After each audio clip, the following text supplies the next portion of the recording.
오늘 시간에는 예레미야 강의 세 번째 시간입니다. 하나님은 사명자를 어떻게 정하시고 어떻게 쓰시는가라는 제목으로 함께 말씀의 은혜를 나누기를 원합니다.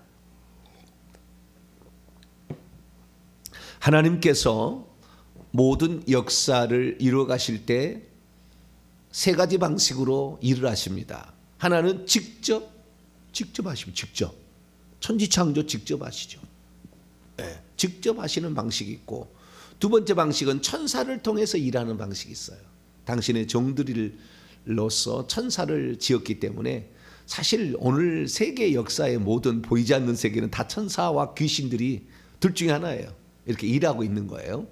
원래는 귀신들도 하나님께서 쓰시기 위하여 지은 그런 피조물이었는데 타락했죠. 자유의지를 가진 두 가지 존재가 있잖아요. 천사하고 인간만 자유의지를 가지고 있어요. 그래서 거부할 수도 있는 그런 그 자격을 주었죠. 능력을. 그 중에서 거부한 천사들이 있죠. 이게 귀신이 됐습니다. 그래서 오늘날의 안 좋은 일들의 대부분은 이 귀신들이 일으키고 있는 것이고, 이 귀신들은 귀신들만 있는 게 아니라 사람 속에 들어오면 뱀으로 들어옵니다. 그래서 귀신과 뱀이라고 보시면 되겠고요. 그리고 그 다음에 사람을 통해서도 일을 하시는 거예요. 네, 하나님 일하는 방식이 사람을 통해서도 일을 하시는 겁니다. 네. 맨 처음에는 하나님 스스로 하셨지만 나중에 천사를 시켜서 하고, 사람이 있는 다음부터는 사람을 시켜서 일을 하는 거예요. 그러면 왜 사람을 우리는 좀 약간 무식하기도 하고, 그 다음에 무능하기도 하잖아요. 우리 인간은. 그런데 하나님 왜 우리를 통해서 일하시려고 하시느냐? 하나님께서 신기하게도요, 하늘나라를 물려줄 계획을 만세 전부터 세웠어요. 누구에게? 인간에게 주려고. 그런데 그냥 줄 수는 없잖아요. 천국을 어쩜 누군가에 나눠줘야 되는데 그냥 줄 수는 없잖아요. 그래서 이 땅에 보내가지고 어떻게 충성하느냐를 보시고 그걸 따라서 준다는 거예요. 그러니까 천국에서 지금 영광을 누리고 있는 모든 사람들은 이 땅에서 그런 삶을 살지 않았는데 그런 영광을 누릴 사람은 단 한 사람도 없다는 거예요. 그러면 무슨 에녹이나 무슨 노아나 엘리야나 이사야나 특별한 사람이었느냐? 그러지 않았어요. 네. 그렇게 우리하고 큰 차이가 없어요. 큰 차이가 없습니다.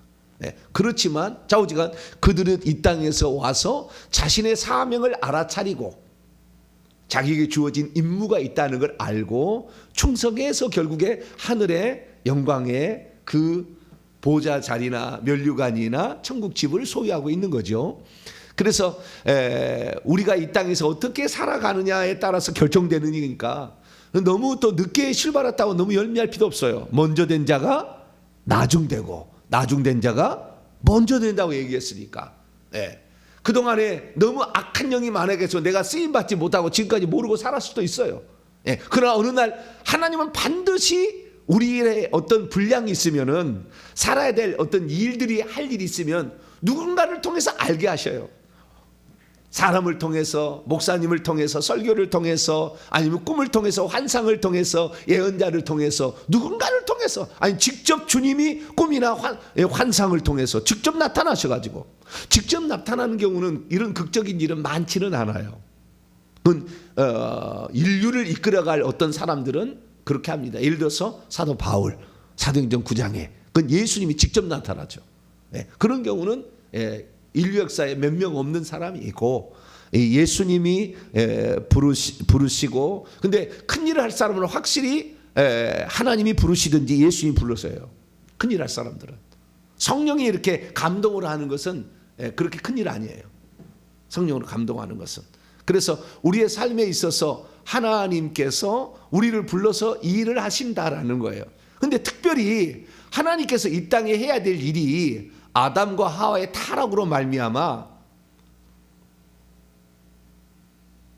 하나님의 음성을 못 듣고, 그 다음에 그 귀신에게 눌려 있어가지고 하나님이 주실 그 일을 해내지 못한 더러운 그릇으로 이렇게 되어 있다 그 말이에요. 다 이 땅에 죄 안 가지고 태어난 사람 없어요.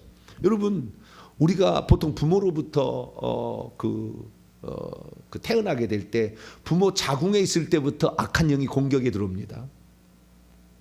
부모 엄마의 몸에 있는 영이 들어가는 거예요. 자궁 속으로. 그러니까 DNA 유전 형질만 물려받은 게 아니라 악한 영도 이렇게 물려받는 거예요. 근데 최소 그때 10마리 정도는 악한 영이 들어가요. 최소. 그리고 우리 몸속에는 약 200에서 한 500마리 정도 영은 기본적으로 있고요. 그 무덤에서 그 가다라 지방 가니까 그 귀신 들렸던 사람은 2,000마리 돼지떼가 죽었잖아요. 2,000마리가 들어가 있었던 거예요. 2,000마리 정도 들어가. 그러니까 2,000마리, 1,000마리, 2,000마리 정도면 무당급이에요. 엄청 셉니다. 예, 그렇기 때문에 이런 영들이 들어가 있는 사람들, 이런 사람들은 인간의 힘으로 제어하기가 좀 어렵죠. 악한 영이 이렇게 있는 게. 그래서 이 악한 영들이 사람이 다 있기 때문에 이런 사람들 중에서 또한 얘기를 해도 정신을 안 차는 사람도 있잖아요. 얘기를 해줘도 못 깨닫는 사람이 있어. 그런 사람들은 하나님께서 일하기 얼마나 답답하고 힘드시겠어요. 그렇기 때문에 아예 그런 사람을 하나님 쓰시지 않아요. 이 땅은 모두가 타락했고 하나님의 일을 하기에 너무나 무능하고 무지하기 때문에, 어리석기 때문에 하나님이 당신의 일을 하셔야 된다 그 말이에요. 그런데 인간을 통해서 해야만이 하늘에서 상을 줄 수가 있기 때문에 우리를 시키려 하는데 너무나 무지하고 너무나 무능해. 그렇기 때문에 하나님께서는 우리 이 세상에 속한 사람을 선택해서 쓰지는 않아요. 무슨 말이냐면 하나님의 일을 시킬 사람을 하나님은 이미 준비해 놨다가 그런 영혼을 천국의 낙원에서 영혼을 하나님이 창조해서 자라고 있는 영혼을 우리의 이제 엄마의 자궁 속에 집어넣어 주는 거죠. 그래서 그 사람이 영과 육이 만나서 육체는 DNA 유전 형질로서 일반 은사는 부모로부터 물려받게 되는 거죠. 노래를 잘한다, 그림을 잘 그린다, 체육을 잘한다, 말을 잘한다, 봉사를 잘한다, 음식을 잘한다, 다 이런 특징이 있잖아요. 부모가. 예, 그런 일반 은사적인 예수 안 믿어도 받을 수 있는 은사는 부모로부터 물려받게 만들고, 하나님의 일을 감당할 사람은 성령의 특별 은사를 집어넣어 가지고 이 사람을 보내는 거예요. 영혼을 보내는 거죠. 그래서 엄마의 자궁 속에 넘어지는데 보통 3 내지 4개월 정도 될 때 그의 영혼을 집어넣어 줍니다. 왜냐하면 1, 2개월 때 정도면 사람이 온전하지 않으면 그 아이가 정상적으로 되지 않을 것 같으면은 유산을 되게 만들어요. 아직 영혼이 없기 때문에 그때 유산돼도 상관없습니다. 1, 2개월 정도 될 때는 3개월 내지 4개월 정도 될 때 그 영혼을 집어넣으니까 3개월, 4개월 이상 된 사람을 낙태를 시켰다. 살인죄예요. 여자들이 힘들고 아픈 이유는 살인죄를 많이 저질러서 그래요. 옛날에는 1명, 2명 죽이는 게 예사였어요. 낙태시키는 게. 네. 그것 때문에 여자는 힘들어요. 그것 때문에 일평생에 많이 눌려있기도 하고요. 왜냐하면 살인죄를 지었으니까. 살인죄를 지었다는 것은 살인의 영이 들어왔다는 거 아니에요. 살인의 영을 소유하겠다는 거 아니에요. 그러니까 얼마나 그 살인의 영이 일어나면 혈기 분노는 얼마나 세겠으며 조급의 영은 얼마나 세겠어요.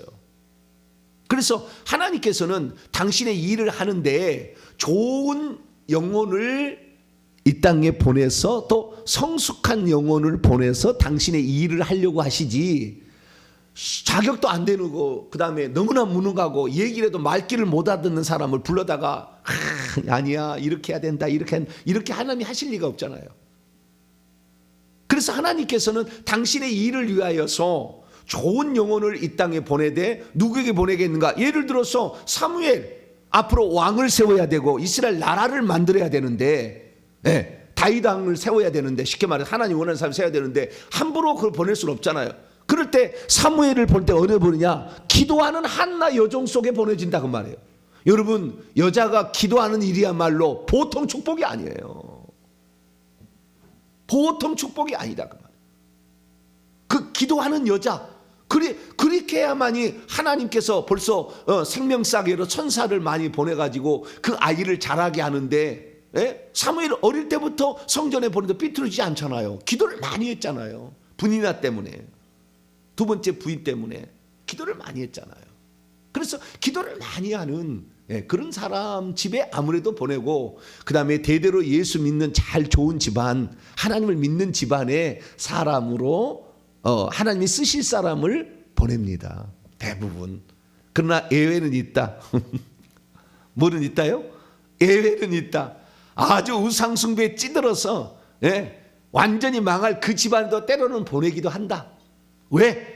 그렇게 해서 하나님의 일을 하는 사람이 있다는 것을 통해 다른 사람도 용기와 희망을 갖게 하려고 그렇게 할 수 있다라는 것을 예외도 있기는 있어요. 그러나 하나님께서는 그런 사명자들을 이 땅에 보내시는데, 이 땅에 보통 와서 사명자 영의 나이가 이 땅에 태어날 때 3, 4살에 보내집니다. 천국에서 보낼 때 3, 4살에 보내지는데 가장 많은 나이는 15, 16세에 보내져요.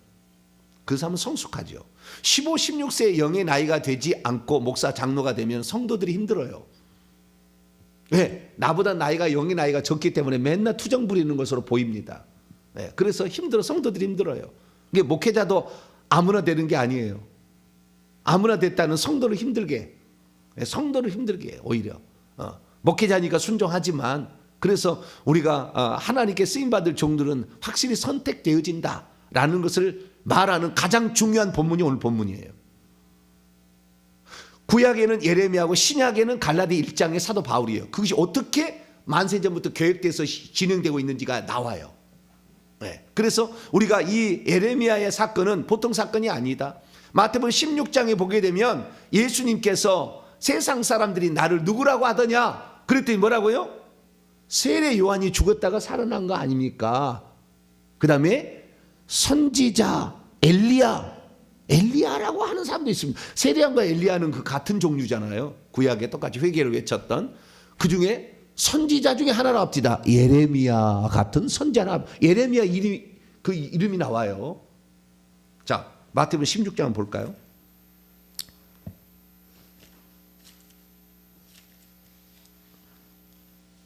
예레미야. 자, 마태복음 16장 14절입니다.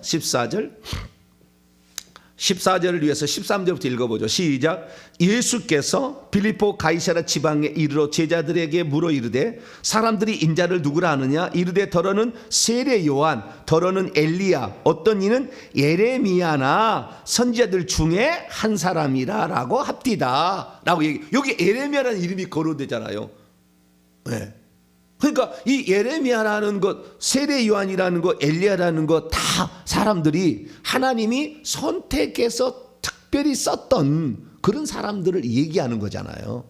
그런데 예레미야라는 인물이 이렇게 들어가게 되는 것, 우리가 잘 알지만 세례 요한도 출생하기 전에 벌써 엘리사벳 사가랴를 통하여 그 탄생에 관한 모든 것들을 하나님 계획한 후에 임신을 시키지 않습니까? 그 기도시켜 가지고 애를 못 나니까. 그래서 기도하는 자로서 왜 세례 요한이 할 일이 너무 중요하니까. 그러듯이 우리가 기도함으로 자식을 낳는 것은 너무 중요한 거예요. 그래서 훌륭한 사람들은 기도하는 부모의 밑에서 보통 이렇게 태어나게 되는 것이죠. 그래서 오늘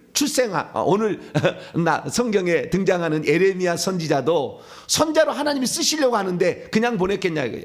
그러니까 하늘나라에 가면 생명책에 보면 자신의 행위들이 다 기록된 행위책 말고 생명책에는 중요한 일들이 거기에 이름만 기록된 게 아니에요. 중요한 사건들이 거기에 기록돼 있어 생명책에. 그래서 어떤 사람은 한 페이지를 장식하고 어떤 사람은 24분의 1 이름 조금 들어가는 경우도 있고 막 그래요. 근데 이 생명책에 들어가는데 예레미야는 꽉 찼어요. 엄청 많이 있거든요. BC 627년 요시야 왕 13년부터 시작해 가지고 시드기야 왕 11년 BC 586년에 남유다가 멸망할 때까지 약 40년 동안, 길게는 요시야 왕이 아니라 여호야긴 왕이 그 바빌론에서 다시 이제 그 복구를 시켜줄 때까지, 그때까지만 66년 정도 돼요. 그런데 그런 것 같지는 않고 한 40년 동안 하나님께 쓰임 받는데 참 많은 내용이에요. 그래서 선지자가 예언한 분량 가운데 가장 많은 분량을 차지하고 있습니다. 그게 예레미야예요. 그러니까 예레미야는 할 일이 많았어요. 천국에서도 지위가 매우 높습니다. 매우 높은 사람으로 지금 있습니다. 그래서 우리가 이 예레미야를 통하여서 하나님께서 쓰시는 종들은 어떻게 쓰시는 것인가, 그 다음에 어떻게 부르시는가라는 사실을 알 수가 있는데, 오늘 예레미야 1장 4절에서 10절까지 말씀은 예레미야의 소명에 관한 말씀입니다. 그러니까 사람을 불러서 하나님이 쓰시려고 할 때에 특별한 부르심이 있다는 거죠. 특별한 부르심이 있다는 겁니다. 이걸 소명이라고 얘기를 하게 되는데, 그러면 어느 때 불렀고 그 다음에 이 소명에는 어떤 특징을 가지고 있을까요? 자, 우선 이 사람이 언제 불렸는지는 그 불렀던 시기가 나와요. 자, 1장 2절에 나오게 되면 아몬의 아들 남유다 15대 왕이죠. 16대 왕 유다 왕 요시야가 다스린 지 13년에 여호와의 말씀이 예레미야에 임하였다, 이렇게 얘기하지 않습니까? 그래서 이 나이가 학자들 추정할 때는 18세, 20세, 25세 요 사이예요. 아직 제사장으로 인턴십 과정에 들어가기 전의 나이입니다. 그러니까 아주 젊었을 때 불러요. 사람이 이렇게 부를 때도요, 하나님이 다 이렇게 정한 나이가 있다고요. 어릴 때부터 구별되어져서 사무엘처럼 이렇게 산 사람도 있고, 이 예레미야 같은 경우는 한 20살에, 그 다음에 사도 바울은 30살 정도에 부릅니다. 어떤 사람은 50살에도 부르고 어떤 사람은 60살에도 부르더라고요. 근데 그런 사람들은 하나님의 일을 할 시간이 많지 않기 때문에 많은 일은 못합니다. 그러나 하나님께서 부를 사람은 반드시 언젠가는 부른다는 것, 때가 되면. 그래서 쓰실 기간도 정했어요. 40년. 그러니까 그가 어느 때 부름 받을 것인가 하나님 정하고 부르고, 그 다음에 그가 어느 정도 쓰임 받을 것인가 그 시간까지도 하나님이 정해서 이 땅에 부르시는 거죠.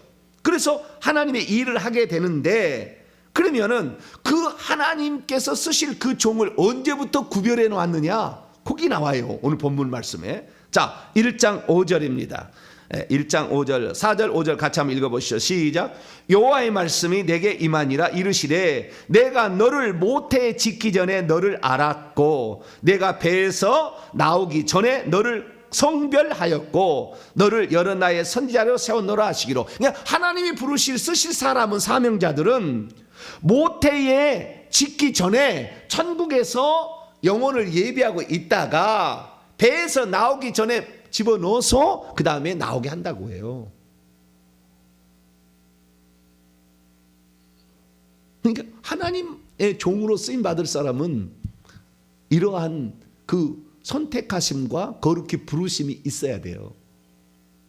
그래야만이 이 땅에서 그 사명을 완수할 수 있어요. 이 예레미야가 이 부름을 받아가지고 사명을 완수하는데, 아마 성경에 나와 있는 선지자 가운데 가장 고생 많이 한 사람일걸요. 죽을 때 이사야는 톱으로 켜서 죽였지만, 그래도 이사야는 그렇게 고난받지는 않았어요. 므낫세가 톱으로 써서 죽였거든요, 이 이사야를. 그러나 이 히스기야 왕 때 역사였기 때문에 존중받고 인정받았으나, 예레미야는 계속 존중받지 못해요. 왜냐하면은 바벨론이 하나님께서 우리의 징계의 도구로 써가지고 너희들을 심판한다고 그랬다. 그렇기 때문에 바벨론에 항복하고 가서 거기서 집을 짓고 살고, 그리고 하나님 때가 되면 부를 때 그렇게 하니까 나라를 대제국에 팔아먹는 매국노라고 그랬어요. 나중에 다 보면은. 그래서 인정을 받지 못해. 그리고 하나님의 뜻대로 왕들이 안 사니까 맨날 책망하는 말 하지 않습니까? 계속 책망하는 말을 하는 거예요. 여기 보세요. 맨 뒤에 그의 사명이 어떤 것인지 10절에 나와 있는데, 보라, 그러니까 할 일도 하나님이 정하신 거예요. 내가 너를 여러 나라와 여러 왕국 위에, 여러 나라들, 여기 나라는 이방민족, 고위 이방민족, 여러 이방민족들과 여러 왕국, 여러 왕국, 요시야, 그 다음에 여호아하스, 여호야김, 여호야킨, 그 다음에 시드기야, 이런 여러 왕들이 있었지 않습니까? 오른쪽에 보시면 여러 왕들은 이런 왕국 위에 세워 내가 그것들을 뽑아버리고 파괴하고 파멸하고 넘어뜨리고, 이건 그래도 안 좋은 쪽이잖아요. 책망하는 쪽이고, 건설하고 심고 이거 다시 또 이렇게 새롭게 하고, 이런 것들이 계속 있었다 얘기하지 않습니까? 그래서 이 예레미야는 책망하는 것이 엄청 많았어요. 야단치고 책망하고 하나님이 이렇게 하신다 막 이렇게 하니까 이 상당히 어쩌면은 고독한 삶을 살았다 할까요? 힘든 삶을 살았습니다. 그래서 때로는 생명의 위협, 여호야김 왕이 죽이려고 구덩이에 막 쳐놓고 그리고 감금하고 그 다음에 동료 선지자들은 거짓 선지자 하나냐 막 이런 거짓 선지자인데 동료 선지자들에게 거짓 선지자라고 오히려 매도당하고 이런 삶을 살았습니다. 그래서 이 많은 사람들 오해와 모욕 속에서 그 일을 살았지만 이 예레미야가 끝까지 이 일을 감당할 수 있었던 것은 그의 부르심이 확실했기 때문에 그러는 거예요. 너는 내가 이렇게 쓰겠다라고 하나님이 직접 나타나가지고 얘기를 계속했기 때문에 이것이 위로와 힘이 되어서 일을 하는 거예요. 그러니까 하나님의 사명자가 자신의 부르심에 관한 하나님의 뜻을 모르면 하다가 중단에 그만두는 거예요. 아이고 나는 아닌 게 비어. 그리고 맨날 그만두려고 그래. 네. 그리고 목회가 안 되면 뭐예요? 다른 일도 막 하려고 그래. 네. 이렇게 막 격가지로 가려고 그러는 거예요. 왜? 그 분명한 하나님의 사명이 아직 없으니까. 그러니까 스스로 된 그 무당도 그러지 않습니까? 스스로 된 무당이 있고 신내림을 받아서 무당이 된 무당이 있듯이 그런 식으로 차이가 있는 거예요. 그래서 하나님께 쓰임 받을 사람들은 이렇게 부르심이 확실했을 때에 어떠한 어려움이 온다 할지라도 하나님이 나에게 명령한 것이니까 이것은 한다라는 그러한 투철한 사명 의식을 가지고 살아갈 수가 있는 거죠. 그래서 그런 사람은 말릴 수도 없어요. 그 일을 할 거니까. 그래서 이런 사명자의 이런 특징이 있다는 걸 알 수가 있는데요. 다시 5절 들어와서 내가 너를 모태에 짓기네. 만세 전에 그러니까 하늘에서부터 이미 결정된 것 영혼을 집어넣어서 너를 거룩히 구별하여 너를 여러 나라의 선지자로 세웠다. 그러니까 단지 남유다 백성을 위한 책망하는 심판을 선고하는 선지자로 세웠을 뿐만 아니라 우리가 그때도 배웠습니다만 46장에서 51장까지 나오는 주변 10개국들 특별히 애굽과 바빌론에 대한 미래와 운명 심판에 대해서도 정확히 예언을 하는 거죠. 그래서 열방의 나라도 같이 이렇게 예언하는 그래서 이 예레미야는요 열방의 선지자라고 얘기를 합니다.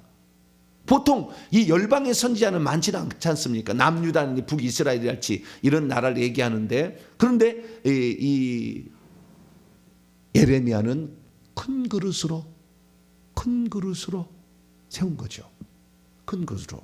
그래서요 우리가 그 사람이 어느 집에 태어날 것인지 어느 집안에 태어날 건지 어느 가문에 태어날 건지도 하나님이 정하시고 그 다음에 언제 태어나고 언제 부르심을 받을 것인지 얼마나 사역을 할 것인지도 하나님이 정해서 일을 하게 하신다라는 사실과 더불어서 그 사람의 사역의 크기도 하나님이 결정하는 거예요. 자기가 하고 싶다고 해서 하는 물론 그런 열정 있는 사람이 있긴 있더라고요. 자기가 이 땅에서 깨달아가지고 그런 사람이 있긴 있어요. 그러나 그렇게 해서는 확실히 그릇의 크기가 커지지는 않아요. 하나님이 정한 그릇이 있는 거예요. 너는 남유다의 백성에게도 심판과 회복을 선고를 하고 이방 나라의 심판을 예언할 사람으로 너를 선택했다는 거예요. 그럼 이사야는 뭐냐? 이사야는 메시아 예언에 관한 가장 탁월한 예언을 하잖아요. 40장에서 66장까지 메시아 예언에 대해서는 타의 추종을 불어요. 신약 성경 가운데 가장 많이 인용을 받은 선지자고 선지서가 이사야서예요. 이사야서는 뭐냐? 메시아 예언을 위해서 주님이 준비한 그릇이에요. 그런데 이 예레미야는 심판과 회복, 심판에 더 중심이 많죠. 심판과 회복을 예언하기 위해서 이 땅에 보낸 선지자고요. 그런데 그런 것만 있는 거 아니죠. 에스겔 선지자 보시게 되면 에스겔은 성전, 회복될 성전 예언, 환상을 많이 보고 그래서 천국을 많이 보고 그 다음에 회복될 성전 예언을 하라고 보냈죠. 그런데 이런 예언만 하는 선지자가 있는 게 아니라 기적도 행하는 선지자도 있어요. 기적도. 엘리야, 엘리사 단 두 명뿐입니다. 성경에 나와 있는 선지자 가운데 기적까지 행한 선지자, 예언만 하지 아니하고. 여러분은 어떤 선지자가 좋았을 거라고 생각이 들어요? 예언만 하는 선지자입니까? 능력을 행하는 선지자 같이 하는 게 좋겠습니까? 예. 능력까지 행하는 선지자가 되기를 원하죠. 보통 이 땅의 사역자들은 다 그렇게 나는 하나님의 말씀을 받아서 대언할 뿐만 아니라 능력도 행하는 사역자가 되기를 원해요. 그런데 가장 큰 문제는 뭐냐면 이런 뭐 기도원 원장이랄지 이런 특별한 일, 선교사랄지 목사랄지 이런 하는 사람들이 이러한 데 있어서 능력을 받지를 못하는 경우가 있어요. 근데 능력을 받는 또 엄청 많이 받아서 뭐 치유연사가 많아서 불이 막 나가서 막 사람을 막 살리고 막 귀신을 막 태워버리고 뭐 능력이 나간 사람이 있거든요. 그런데 이런 예언 사역자나 능력을 행한다 할지라도 회개를 못하면, 회개를 안 해서 깨끗하지 않으면 오래 쓰임 받지 못해요. 금방 기도 원장들이 몇 년 사역 못하다 죽어요. 왜냐하면 하도 많이 안술해서 악한 영이 들어와가지고 공격해서 그냥 죽어요. 그러니까 회개를 엄청 많이 해야 되고 십자가 세계를 잘해야 돼요.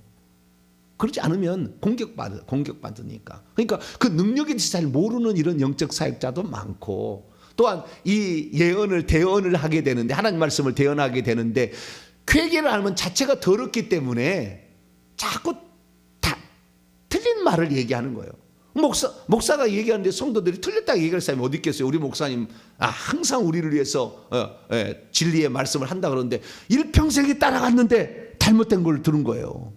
한 번 그 영원한 구원이라고 들은 거죠. 추대배 장례배 들어도 관계없다 이렇게 얘기를 들은 거죠.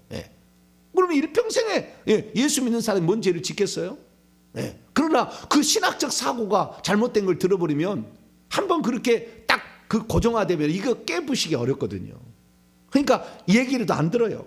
지금 제가 얘기하는 거에 대해서 뭐 100분의 1도 못 알아들을걸요? 얘기를 해도 못 아는 사람 못 알아들어요. 그러나 아는 사람은, 이 영적인 나이가 있는 사람은 벌써 알아들어. 그래서 이런 일이 내 삶에 있었구나. 내가 그래서 이런 말씀을 그동안에 들었는데 왜 양이 안 찼구나. 그런 사실 금방 알아들어요. 그랬었구나.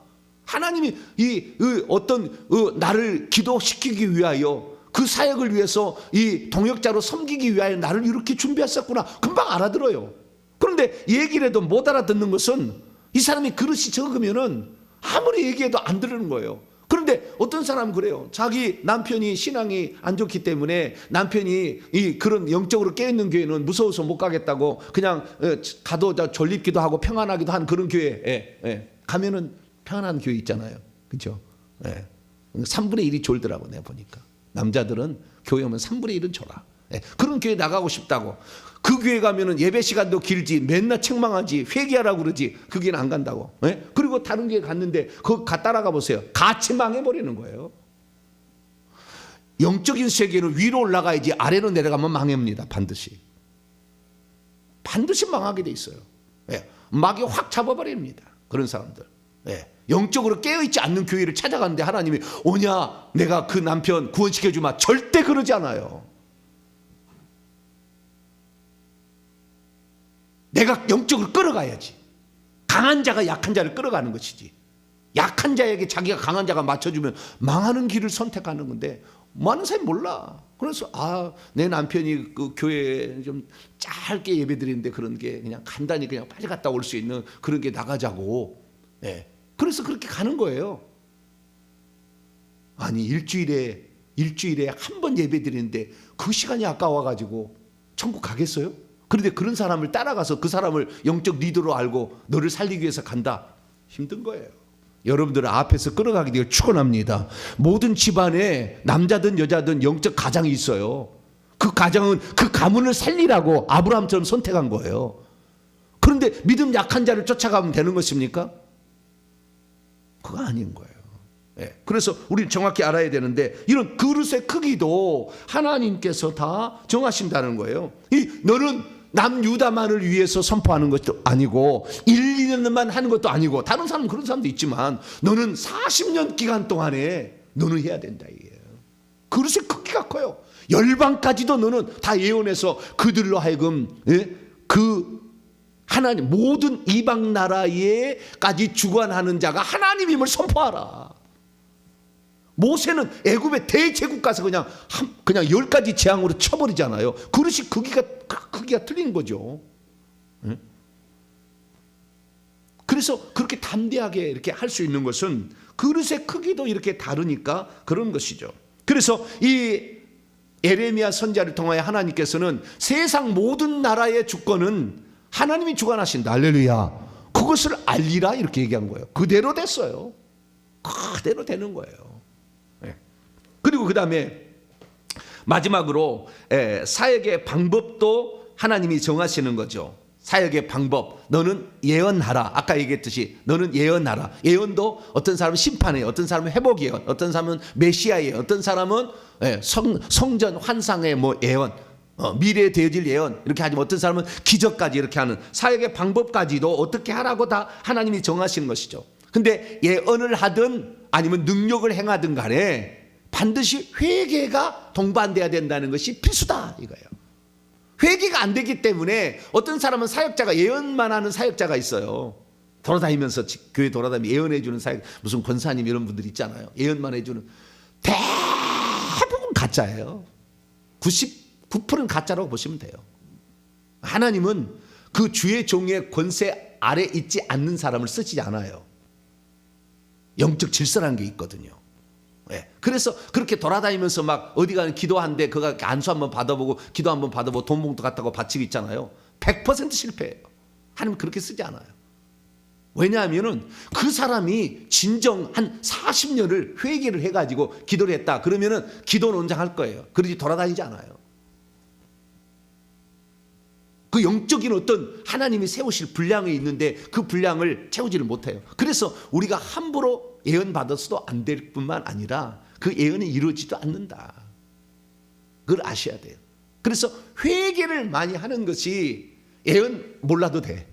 회개 많이 하면 내 그릇이 깨끗해지니까 하나님께 드리는 모든 것들이 하나님께 상달되는 것이고 내 후손들이 하나님께 위대하게 쓰임받을 사람이 나오는 거예요. 할렐루야.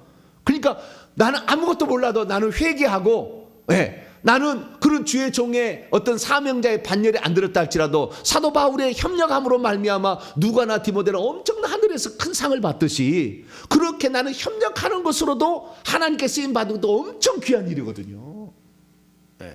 그래서 그렇게만 충성해도 하나님은 그를 어여삐 여기셔요. 엄청 귀하게 여기시는 거예요. 근데 이 예레미야하고 사도 바울의 특징은 뭐냐면 예레미야는 혼자 사역하라겠다는 거예요. 이 사명이. 근데 사도 바울은 혼자 하는 게 아니라 항상 누구와 같이 가. 바나바하고 실라하고 디모데하고 누가하고 아리스도하고 다 항상 이렇게 팀으로 하게 해요. 하시는 건데 신약 시대는 팀으로 하는 걸 원하시는 것 같아요. 구약은 워낙 하나님을 안 따르고 불순종하고 우상숭배를 많이 하는데 신약에서는 깨어있는 사람들을 많이 보내시고 지금 마지막 시대는 더 그러시는 거예요. 더 그러시는. 그래서 우리가 이 사역의 방법도 하나님 정하시는데 그 방법을 우리가 잘 알고 따라가면 좋겠다. 그래서 오늘 우리가 더 할 얘기가 있는데 그건 시간이 돼서 또 내일 다음에 또 계속 하도록 합니다. 그래서 하나님께서 사명자를 하나님이 절대 주권으로 정하신 것이지 인간이 스스로 정하는 것은 아니다. 하나님이 정해야 완전하고 완벽한 자가 일하는 것이지 스스로 마음을 정해서 하는 것은 하기 어렵다. 물론 그런 것도 있긴 있습니다. 있더라고요. 왜냐하면 원래 정해진 자리에 이 사람이 들어갈 사람인데 가룟 유다 같은 경우는 이 보좌가 다 정해졌지만 결국에 거기에 떨어져 나가서 성 밖으로 가지 않습니까? 그래서 그 자리에 들어갈 누군가가 또 필요하거든요. 정해진 자리였지만. 그래서 그런 사람들이 있긴 있어요. 천국에서 예레미야는 엄청난 높은 위치에 지금 있는데요. 그의 집이 대저택 수준입니다. 대저택. 엄청난 1000평 이상이 되는 엄청난 높은 많은 그런 집에 지금 살고 있습니다. 우리의 삶에 있어서 우리는 우리의 분량 이상을 할 수 없어요. 하나님은 5달란트, 2달란트, 1달란트 다 정해 주셨는데 우리 분량할 수. 그러나 우리가 아무것도 몰라도 기도는 할 수 있어요. 회개는 할 수 있다고. 이 두 가지만 해서 그 사역을 돕는다 할지라도 엄청난 일을, 엄청난 천국에서 상을 받을 수가 있다 생각하시고 오늘도 우리에게 주어진 일에 최선을 다하시고 하나님이 쓰실 사역자와 동역을 하시고 하나님 나라 들어갈 때에 충성하는 저와 여러분 되시기를 간절히 바랍니다. 거룩하신 하나님, 하나님이 쓰실 자를 형편없는 자를 이 땅에 보내시겠습니까? 주님께서는 당신의 일을 위하여 만세전에 선택한 자를 이 땅에 보내시는데 하나님 아버지, 이 시대 가운데는 팀으로 그 일을 이룰 수 있도록 하나님이 일하도록 보내셨는데, 하나님, 나의 부르심은 어디에 있는 것인가 정확히 알고 하나님 나라를 위해서 합력하여 선을 이루어 천국 복음을 세상에 전하는 우리 모두가 되게 해 주옵소서. 우리 주 예수 그리스도의 이름으로 기도하옵나이다.